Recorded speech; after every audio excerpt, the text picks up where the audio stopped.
Сәлем оқырмандар, бүгін тауық етінен өте дәмді әрі жеңіл кешкі ас дайындайтын боламыз. Көріп тұрғандарыңыздай арасы құрғақ емес, өте сулы және өте дәмді нәзік болып піседі. Бірінші кезекте бізге филе қажет болады. Сіз өзіңізге ыңғайлы кез келген етті пайдалана берсеңіз болады.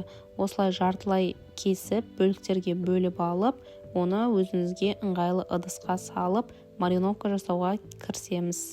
Мариновка жасауға мен бұл жерде кетчуп және майонездің орнына сметана пайдаландым, және өз қалауыңызша ары қарай дәмдеуіштер сала берсеңіз болады.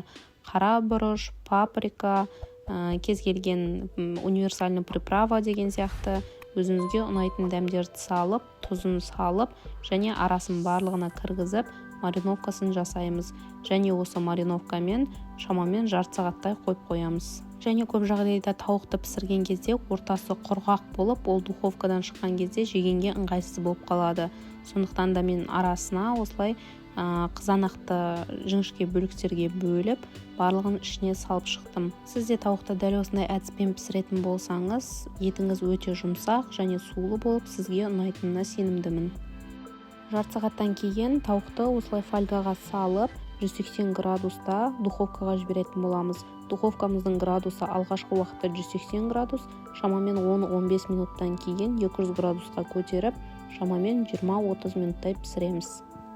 Тауықтың пісуіне шамамен 10 минут қалған кезде духовкадан шығарып, осылай сыры ерігенше тағы да қайттан салып алатын боламын.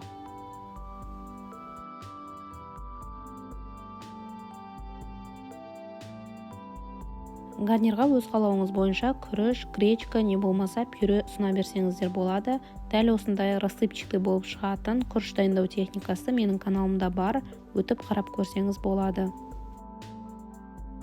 Ыдысқа керек мөлшерде гарнирді салып, және оның үстінен тауық етін салып, осылай дастарханға кешкі асымды ұсындым.